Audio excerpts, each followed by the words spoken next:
Thanks for tuning in to the Old Dirty Basement. On today's episode, I'm surprising these two guys. Are you intrigued? Very much so. Yeah, I feel compelled. Awesome. Well, we hope you as a listener are compelled and intrigued. And don't forget to leave us a 5-star rating on Spotify, on Apple. Leave us a written review. And sit back, relax, and enjoy A Basement Blindside.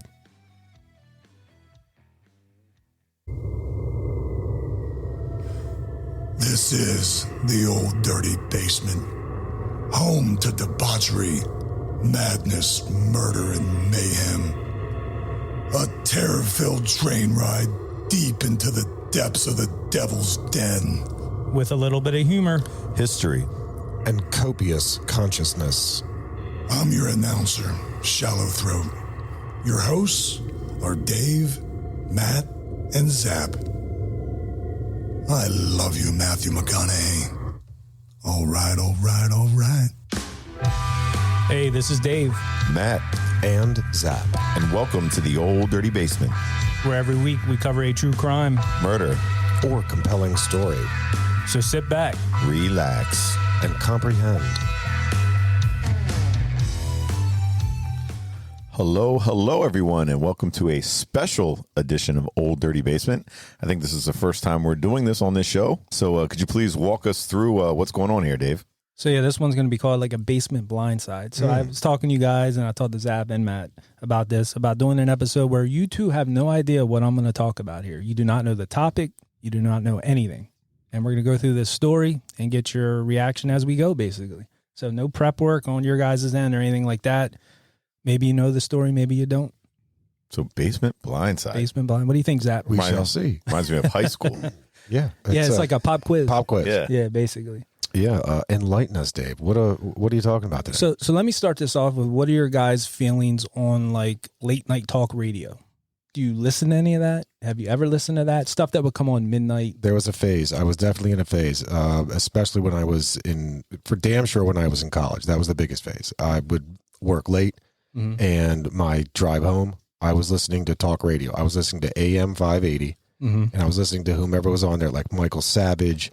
There was a dude, I can't remember his name, but he talked a lot about other world stuff. Like They were like, dude. What was space, that? Yeah. like space shit. Yeah, I remember that. I think he's been on a couple of episodes of Ancient Aliens, some History Channel shit. Like again, alien stuff, like you name it. But yeah. Was that on 580 or what was it? Yes. Yep. Yes. What's his name? Art Bell, by chance? Might have been. Art Bell, okay. Yeah, so this story tonight is revolving around Art Bell and a show called Coast to Coast AM. Correct. That's what it was. Never come on. There it is. So have either of you heard of Mel's Hole? Whoa. Now let's get this out of the way because it's going to be a little juvenile maybe, but Is that the diner with Flo and Alice and Vera? No. But yeah, I knew we were going to go there. Chili con carne. Yeah. So no, Mel's Hole is just an unbelievable story I came across that started on this Coast to Coast AM. Yep. Back in 1997. Okay. So Wow. Going way back. So do you guys, neither of you know this story then? No, but I would have been listening at that time. Okay. So our story begins on February 21st, 1997. So that would have been around the time you're listening. You think you would have called maybe 100%. the first end of this? I would have been that's 100%. That's my junior year of college. I would have been probably driving home from Giant. Okay. So this is the first time that Mel Waters appeared on Art Bell's show, the renowned host of the paranormal themed radio show Coast to Coast AM. Now, just to put it in perspective, Mel had initially sent a fax detailing a mysterious hole on his property, which Art had read on the air previously.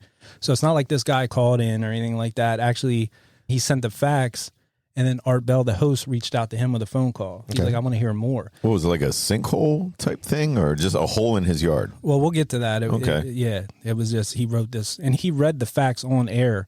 Like he had callers calling in about it and actually people calling in saying they were Mel, and he set up a special hotline for Mel to call.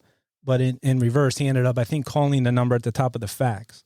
So for some of our listeners, I hope you're old enough to know what a fax was. At this time, in 1997, they had email, so I'm sure he could have emailed, but a fax is basically like a copy.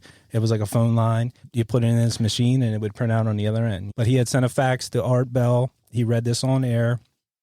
And basically what it was, Mel claimed to have discovered an inexplicable, seemingly bottomless hole in his rural property in Washington State. According to Mel, the hole possessed unique and bewildering properties that set it apart from any natural or man-made phenomenon. Mel described the hole as being a 9 foot 9 inch in diameter. Attempts to measure its depth using fishing line and weights proved futile, as Mel never reached the bottom, even after extending over 80,000 feet of weighted fishing line. 80,000. Yes. Not 8,000, but 80,000. 80,000. 80. Wow. Into the abyss. Okay. Additionally, no echo ever returned from the hole, defying natural acoustic behavior. So that's pretty insane. Sure. So basically, he would say you'd yell into this hole, you wouldn't hear anything. Yeah. It was just, anything goes in, makes no noise. Yep. It was just insane. It sounds like a wormhole or a black hole in the ground. And just to give you a perspective of how many people are listening to this, when this guy calls in, at its peak, Coast to Coast AM had nearly 10 million listeners. Yeah. So in 1997, there's no podcast, there's no satellite radio or anything like that. So people, like either like night shift workers, or like Zap said, coming home from work late, or Marvin? or guys. He say Was a sweet friend sound of coming mine. down on Right. the night shift. That's right. Yes. That's right. So there are reports that now, like, as of a few years ago, there's like 2.5 million listeners to the same show. Now there's a different host, but there's so many other options when it comes to listening and stuff. So, but at the time, if you had a supernatural or, something story like this is a place you would go with it, or this is where it would come out. Yep. So a few notes from the call. He owned the property at this point, Mel did, for about 4 years. It was about a 3-foot retaining stone wall around this hole. So almost. Did he put that there, or It was there. It was there. It was there when Okay. he had the property for about 4 years. The walls inside were stone for about 15 feet down. When you put a flashlight into it, you could see down, a little bit past that, and it was dirt. And you said the wall was there when he bought the house. There was that 3 feet wall around, but the Yeah. hole wasn't there. It was just a wall. No, the hole was there. There was a, But it was- there was okay. a 3-foot Okay. retaining wall around it. Yeah, it was all there when he moved, and he's only been there for 4 years, him and his wife. He bought the property with this magical hole in it. Right, but The wasn't magical hole was already there. right, but he didn't really. But he didn't really know it was magical. He didn't really know what was up with it. But we'll get to some of the stuff that he found out as it went Okay. It might have along. been something from like the night era, Well, or we'll like a find out, I guess. torture hole. The hole had been there for as long as he can remember, going back to the previous owners, and that was over 30 years back. So talking to them, they were like, yeah, it's been here. And all the neighbors, which was about 20 people in the area that were aware of the hole and actually used it. So, Did anybody call it a well at any point? That's where they throw No. all their shit. well, Yeah. exactly. We're going to get to that. Yeah. So previous owners and neighbors have been dumping trash for decades Sure. at this hole, but it never fills up. Refrigerators, tube TVs, etc. in this hole never made a sound. You drop a tube TV, there's a cathode ray tube in Sure. there. You should Yeah. hear like an implosion, Yeah. an explosion, nothing. He said they had a refrigerator. Him and a neighbor got it up, slid it, and dropped it down the middle of the hole, gone. Even a neighbor that said they threw a dead cow down in there. Oh my gosh! Yeah. Like Zap said, like a black hole. Like something goes in and comes out like another atmosphere. It's some other Or dimension. yeah. So initially he dropped 1,500 yards or 4,500 feet of fishing line that he pulled back then to see if maybe he hit water. After using an old fishing trick, he sent down that same roll again with some lifesavers on the end, because he had a 1 pound weight on the end. So he sent it down with the lifesavers, thinking if they hit water, they're The going to candy, dissolve. like Yeah. Lifesaver's candy, or like a lifesaver, like a No, like the candy. okay. Yeah, it was an old fishing trick. Not that a he life used. jacket. That's what. Yeah, like I was thinking. Yeah, some of the round. Okay, Lifesaver candy. Yeah. So he would use that trick when he would fish for shark. I guess he would like send it out and use the tide, I guess, to help take the line out. So he would put those lifesavers in a balloon that would keep it buoyant, like buoyancy up, and then it would take it out further. As they would get wet, I guess they'd melt, and then the bait would drop. So that's something he learned, and that's what he used to kind of prove, oh wait, it's not hitting water, because he pulled it back up. So 4,500 feet, 1,500 yards. You're what is it? You're getting- 5,200 you're is getting like a close to a mile. mile. Yeah, Yep. so he's way down there. Hmm. So after that, he started adding more and more line to this. He's like, if I'm not hitting it now, so he went and bought 5,000 foot spools of line and kept adding to it till he hit the 80,000 Jesus mark, Christ. and that's roughly 15 miles. So you said he called into this talk show. Did he call any? Was there any like authorities or the fire department? Did he call any like the township? Anything like that? Well, at this point, he had sent a fax over to this radio show host and was basically asking for like, what do you think I should do here? Like, this is what I'm doing now. I'm trying to measure it and try to figure out what's going on here. Now, these stories about the cow going in there and the trash. The neighbors kind of were telling him some stuff about the hole, but he's only been there for about 4 years, and he's been using it since he moved there. He just thought it was just a really deep hole. He didn't really think much of it. But after a while, he was like, well, if these people are dumping, I'm dumping. Why are we not seeing anything? And how deep is this hole? So he wanted to measure it. So to give you an idea, like I said, 80,000 feet, roughly 15 miles. The deepest point on Earth that we know about is nearly 36,000 feet in the Western Pacific Ocean. That's in the Mariana Trench. So that came up again, just to give you an idea of depth. The deepest man-made hole that we have on Earth, you want to take a guess where it's at? I've got no idea. You're saying the deepest man-made hole. Yeah, deepest man-made. Who's dug the deepest? California. No. It's either the Nazi or the Russians. It's the Russians. Yeah, so yeah. I remember this too. Again, I'm into the old sci-fi stuff, so I remember the Russians were trying to do something like get into the Earth's core, yes, or go to the other side. But I think they were looking for heat, or just to get wherever they could get, find out whatever they could get, and they got so far and they couldn't go any further. Like they're hitting like the metal.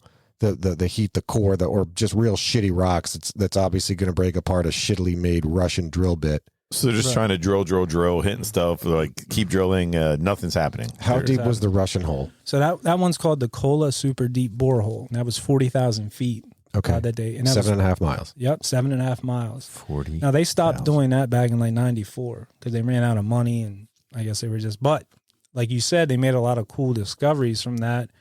They found fossils of microscopic plankton that were found nearly 4 miles down. So these are like, early organisms and stuff. So that's only 4 miles to the, how many? 7.5? Yeah. Well, they went 7.5, but 4 miles in they found plankton. The Earth's core, to give you an idea, is about 1,802 miles below the Earth's surface. And they said if you were to fall into that hole, the Kola Super Deep Borehole, it would take you 3.5 to 4 minutes to fall all the way through if you could. I think it's only 9 inches in diameter. But just to give you an idea, like Baby Jessica. Right, exactly. Well. And wow. Talking about temperatures, you were saying about the heat. The temperature was like 356 degrees Fahrenheit. So you couldn't live down there. There's like no humans hanging out. You're cooking children down there. Right. That's hot. So what do you think so far? You guys intrigued by the story? I'm taken back to from a nostalgic aspect. Again, I remember listening to Coast AM a lot. And it was a lot of this type stuff. Shit, dude, every night it was something like this. This story like captivated this audience. I'm captivated now. Yeah. I just don't understand how they're the 3 foot retaining wall, like no authorities, there wasn't anything posted there, it wasn't covered up. It was covered. There was a metal lid and a lock that they would put on just for safety reasons. They didn't want people falling in the hole. But this was on like private property. How wide is this hole again? 9 feet 9 inches. 9 feet 9 inches. So at any point, did it strike anyone's idea to go down there, like spelunker their way down there? Well, they talked about doing that. It was just that there were some weird things that were going on that we'll get into here that I don't know if anybody would really want to. Okay. 9 feet in diameter, like across. 9 foot. Holy shit! 9 feet 9 inches. So you definitely that's a very large. down. That's a very large hole. And it's funny you said that, Zach, because a lot of the callers, the Art Bell show, were volunteering. Yeah, I'll go in, put me in like a metal like cage. Sure. And send me down just in case, who knows what's down there. They're trying to think here, but give me a flashlight, extra batteries, can of Mountain Dew. This is kind of like a Stranger Things. It is like the upside down. The upside down, exactly. Very strange. One of the callers said, if you give me a cage and an up button. So in other words, if you're going to send me down, hit an emergency up button. So strange things occurred around this hole, as noted on the call. Wildlife and pets also exhibited extraordinary behaviors around the hole. Mel noted that dogs would refuse to go anywhere near it because they don't want to fall down a fucking bottomless hole. Yeah, that's just like they're smarter than us. Yeah, that's how they survive for so long. Yeah. They're like, that's a big hole. I'm not falling in. Right. They would show signs of distress and fear, barking and cowering in its vicinity. Birds wouldn't sit on the ridge of the stone wall because they don't want to fall in either. Yeah. And back to what you were asking, Matt, there was a metal lid on top that would be locked to keep trespassers from throwing stuff in the hole or falling in it themselves. Now, this is where it gets a little weird. Mel recounted how a neighbor's dog had once been lowered into the hole after it passed away. Miraculously, sometime later, the dog was found alive and in perfect health. It sounds like Pet Cemetery. I know, displaying no signs of its previous condition. This event led to speculation that the hole had regenerative or even time-altering properties. The The man was a hunter and said he and others had seen the dog on several occasions with the same collar. They knew it was the same dog. Some say that they saw the dog with another hunter in the area. The dog would not respond to any of their calls. So the dog acted like, I don't know you. I'm not coming. Right. You know, but this was a couple different individuals that reported seeing this dog. So far, intrigued still? I remain intrigued. Yeah, it's Intrigued. like Good, a good. hot tub time hole. A hot tub time machine. So following the initial coast-to-coast call, the story took a darker turn. On the next fax to Art Bell, Mel claimed that armed military personnel quickly intervened, seizing his land. They allegedly offered him a substantial sum for the property and advised him to leave the country. Further investigations revealed an unusual government interest in the whole. Area residents noticed increased military activity and the erection of barriers around the region. He said erection. Yeah. Yeah. Despite these efforts, the mystery of Mel's hole continued to draw attention and speculation. Mel himself vanished for extended periods, resurfacing intermittently to provide additional details and affirm his experiences. Here's a few points from the facts and the call. Art said in off-air calls that Mel seemed very stressed. So was he just a good actor? Because this is not on air. This is just them two talking private. Sure. Just back and forth. Right. Okay. He mentioned he was told neighbors saw a black light coming out of the area of the hole, reaching up into the sky. Now, he described this as just like, I mean, it's nighttime, but this is like a black beam going from that area up into the sky. The access road was blocked off after he returned from a trip to Costco in nearby Yakima. Yakima. Nearby Yakima. You know those mounts on cars, like ski racks and all that? Yakima, that's named after that town, Okay, I guess. okay. Yeah. So he was at Costco, came back. The access road was blocked. He's like, what's going on? This is Mel's property now. They're blocking off. They said there was a plane crash and there was yellow gear there. That's the words that he used. I'm assuming he means heavy equipment in the area. Sure. They told him they could easily find a drug lab on his property. Mel was a homeopathic doctor. Sure. So he had herbal medications he was working on. But they were kind of threatening him like, look, if you don't get out of here and leave and stop giving us a hard time, we can find a drug lab here on the property. Yep. Wink. Exactly. According to Mel, at this point, he was offered $250,000 a month to lease his land. Basically, turn around, get out of here, and leave us here. He relocated to Australia and ended up running a wombat rescue while he was there. Oh, them little wombats. At this time, he was in communication with Art, back and forth. And Art did say he received communications from Mel while he was in Australia that originated there. So I don't know how he was able to tell that, but he knew that's where he really is when he was telling him. Sure. So that's pretty crazy to think that he came back, and this is a couple of days after the initial phone call, and all of a sudden there's now he called them armed military personnel. He didn't say government, although I think it probably would have been government. Sure. Or on his property and won't let him access the property. So that's a little weird. Do you guys remember a movie, The Gate? I remember the name, but I don't know the movie. Same. I remember the name. I don't remember It's the movie. exactly like we were talking. There was like a hole in the ground, but it was the Gate to Hell. Yeah, it was the gate to hell. It was Hell's Gate. Huh. That's pretty wild. Hell's Kitchen. I mean, I don't want to get on my phone, but I could. I trust you. But yeah, it was called The Gate. Huh. Yeah, I do remember the cover of it because it was like claws coming out of Out of the ground, right, and like the gate. Mm-hmm. Yeah. So the fax is still used widely. I can tell you it's used predominantly by the IRS. I remember you saying that for security. It's one of despite its archaic nature, it's one of the most secure ways. Like, you're not going to hack into a fax line because it is in its simplest definition, it is an analog transmission of data, and people don't hack phone lines. Right. That's pretty cool. I remember that came up on like a previous podcast. Yeah. Now I know you guys and most people at this point of the story are like, this is very far fetched, and I think it's bullshit, and I don't really believe it, and whatever. And I get that. You're still like putting the plate together. We didn't even get into like the meat. The meat of it. Exactly. Are you sure? Because it's meaty already. It is. It's meaty, but I still think there's like you didn't get the full steak serving. Look, man, you had me at an erection in Mel's hole. Exactly. I'm just getting the beef tips. Right. I'm not getting the full. Just the tip. Yeah, I'm just getting the tip right now. So years later, I think it was about 2 years later, after moving to Australia and all that, and collecting that money and leaving his property, he contacted Art Bell again with yet another revelation. I found the other end of the hole. Down there. No, well, not down there, but a second similar hole reportedly discovered near Nevada. So supposedly these people reached out to him and were like, hey, we've heard about your hole there in Washington, and we have something very similar here. Wait. People reached out to Mel or people reached out to Art? To Mel. How? I thought nobody knew where Mel was. No, he was in Australia.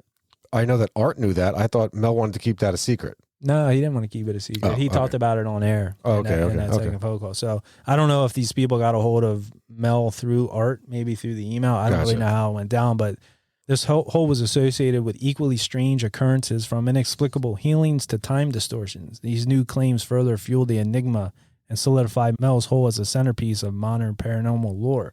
So yeah, this was in Nevada, and I think it was like on native Indian land or something like that. I didn't throw that in there. Yeah. Well, actually, that's where Mel's hole, the original one in Washington as well, was in that area. So he was checking around too to see, hey, is this anything to do with, There were holes like that in Machu Picchu, in Tenochtitlan, a bunch of places in Mexico are like, again, this is from watching Ancient Aliens. Mm-hmm. There's a couple of places down there that speak to this. Full of holes. People would go to these, I don't know, altars, for lack of a better word. So they built stone monuments around these holes, and they would stand there for a bit, or they'd smoke peyote or whatever the hell they do. And then they would disappear. Yeah. These people would disappear. That's crazy. I mean, this story, like I said, is so far-fetched, but like the listeners were eating it up. Disappear into these holes, or just like disappear from the face of the earth? They go like from the face of the earth. They just gone. That's wild. So despite the compelling testimony, scientific communities remain skeptical. No shock there. No shock. Critics argued the lack of empirical evidence and the seemingly fantastical elements of Mel's accounts. Now, his stories just kept getting weirder and weirder and weirder. It was just like off-the-wall stuff. However, the sheer consistency and detail of his stories kept public interest alive. When he'd call in, they would try to stump him on stuff or get him to like mess up, and he just would not, like, everything tied together. Like, he would not get his facts wrong or stuff that he talked about before, which was, for our listeners, they were just like, it's unreal. Was he a college-educated man? Was this a smart... Yeah, was he a psych major or anything? By they didn't really say anything. But he was a smart man, but I know what love is. Yeah, he did say he was in the military at one point. His wife worked at a local college, but they were going through a separation during all this. Your mom goes to college. Yeah, Napoleon. Yep. But this kept public interest alive, encouraging amateur investigators and enthusiasts to seek the truth behind the claims. To this day, the mystery of Mel's Hole endures. While some dismiss the story as an elaborate hoax, others remain convinced of its authenticity. Whatever the case may be, the calls between Mel Waters and Art Bell have cemented themselves as a fascinating chapter in the annals of paranormal storytelling, highlighting the intersection of folklore, mystery, and human curiosity. In the midst of this growing mystery, several search parties formed to locate Mel's Hole. Despite the vague direction and the government's reported efforts to conceal the location, groups of determined individuals and amateur sleuths ventured into the rural expanse of Ellensburg, so that's the area of Washington where he was at. Some claim to have found evidence of the hole, while others returned with eerie stories of encountering armed guards and unmarked vehicles patrolling the area. Throughout the years, several individuals came forward to back up Mel's claims. Locals reported seeing strange military activity and hearing odd noises near the property. Some even claimed to have witnessed objects and light beams emanating from the hole like we talked about earlier. Yep. Lending more credibility to Mel's extraordinary tales. Various theories have been proposed to explain the phenomena surrounding Mel's Hole. Some researchers suggest it might be a natural geological formation like a sinkhole or a volcanic vent with atypical properties due to local mineral deposits or geothermal activity. Others hypothesize that it could be man-made structure from an ancient civilization or a remnant of a secret government experiments. Now, there is a military base, I think, nearby. Conspiracy theorists frequently argue that the hole is a portal to another dimension. I'd be on that team. Yeah, a time travel gateway or an entrance to a subterranean world inhabited by unknown entities. These theories are fueled by the reported UFO sightings and strange lights, suggesting a connection to extraterrestrial technology or beings. No clear answers have been found, and the mystery of Mel's Hole remains unsolved. What is certain, however, is the profound impact it had on those who encountered it and the enduring questions it raises. Was Mel's Hole a naturally occurring anomaly or a product of something more sinister? E.T. That question lingers, urging us to keep searching for the truth hidden deep within the darkness of the unexplored abyss. So that second hole that he found down in Nevada, I didn't even get into that story because I wanted to focus more on the actual Mel's hole. Mel's second hole. Yeah, but if you go online and you look up Art Bell Coast to Coast Mel's hole, there's like 6 calls. And I think it's the 5th and 6th call deal with that hole in Nevada. And that story is way off the wall. Like, I didn't even want to get into it on this because I wanted to talk mostly about Mel's hole. Sure. Because this is the one where people still go out. They have search parties. There's online maps. There's all kinds of stuff. So you said Mel had 2 holes? Well, Mel's 2 holes are better than 1. Yeah. Yeah. So it's like Mel DP'd. Yeah, That's right. Okay. The original Mel's hole was in Washington State. Yes, the one that we were talking about. Right. Yes. He was contacted because of the hole Similar in Nevada. anomaly in Nevada. And like Zap said, there's these holes, I guess, all over there. Yeah. You guys don't think it was like just like a sinkhole type thing, or like how in like Yellowstone they have like those natural occurring like holes that just open up. Geysers? The geysers are also there. There's like tons of like stuff on that land that That's not a geyser, that's a geyser. A geyser. Yes. Right. Well, here's some things just to close it out, and then we can discuss. I want to hear your guys' thoughts on everything. So, the original hole was said to be 9 miles west of Ellensburg, Washington, in an area called the Manastash Ridge. There was a truck stop nearby, and some truckers told Mel they delivered large amounts of fiber optic equipment to a warehouse very near that property that contained Mel's hole. Now, this is all after the takeover. Radios nearby. Now, this is from other people in the area. Radios nearby broadcasting what seemed to be old content from previous decades, including a baseball game from 1967. So these people get nearby the hole with a radio and start picking up like old music, old like weird stuff like that. It's wild. A local man, and this is something that Mel revealed on a later call. He's like, I forgot to tell you about this one. He said a local man was throwing used tires down the hole instead of paying disposal fees. And I mean, he was doing this for a long, long time, like throwing these tires down. so on top no of dumping. on top of everything else. But there's like a fee for the tire disposal guys. Like, screw it. I'm going to throw these tires down there. Yeah. But this hole would just never fill up. In Highspire, we would just bury them. Or we'd throw them in the river. Yep. Or back behind stand balls. Sure. So back to 2 things here that like people, listeners were like, you know what, like this is like really far fetched, but here are 2 things that would maybe reel them back in. And these are things that Art reported on the air. So it was reported that a camera crew was sent out and did indeed find evidence of a military presence in that area. This is after the fact or prior to? This is after he called about, hey, there was military personnel and these people found evidence of a military presence in that area. This was reported back to Art Bell after the second call. So this was before the government went in there and said, you need to shut the fuck up and get out of the country. No, this is after that. Well, then, of course, they're going to find a military presence But, there. just it to was back right by up. a military base, though, is what I think he was saying, right? But not that close. Like the military Miles. base is miles and miles away. Okay. But when they went out, I guess they saw a couple things that were like, okay, maybe this guy's not bullshitting. There are military out So there. they are confirming that indeed the government did come in and Took a peek. They eminent took a gander. domained his Right. John. And what they kept saying is like a military or uniformed. I mean, there were a couple times where they said it's more than likely government, but they wouldn't come out and say government. They just kept saying uniformed Some individuals agency, and stuff like some that. government agency. Much like we talked about in ET, like who are they? What are they? Yeah. Who are these people? You know what I mean? ATF. Right. And here's another one that this is what really ICE. got ATF. Well, that's the thing. If they were going to try to get him for drugs or whatever. Yeah, there's some sort of guns in there.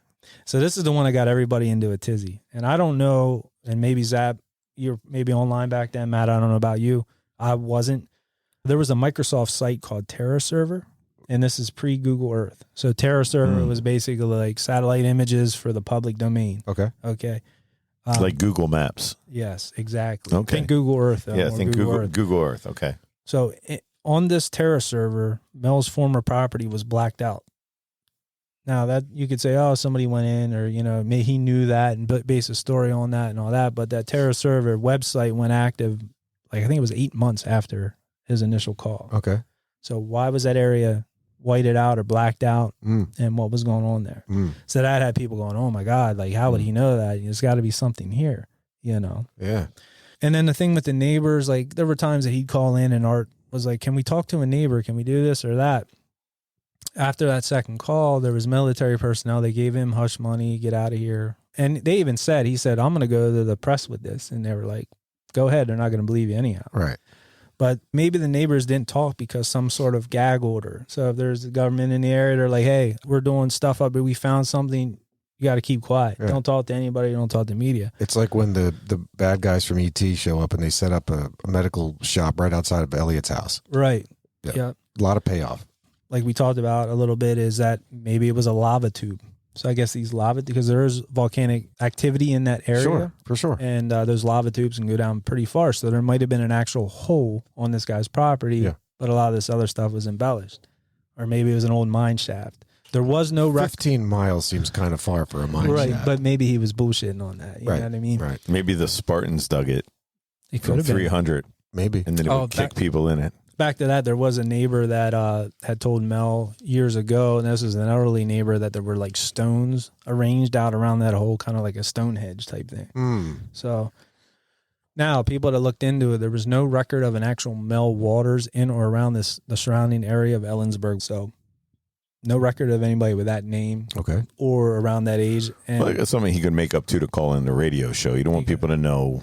Right. I mean, we do that here on a podcast. You don't want people, like some people, like they don't want their names out there. Yeah. Right. I mean, you can figure it out, but My real name is Howard. Yeah. There's like some people that, like our show, that we don't call them their real name. Yeah, they don't want it out on the air. So it could have been that. And the government will find you if that's what it was. If it was government, if it's not that hard. They're listening to us right now. Exactly. Yeah.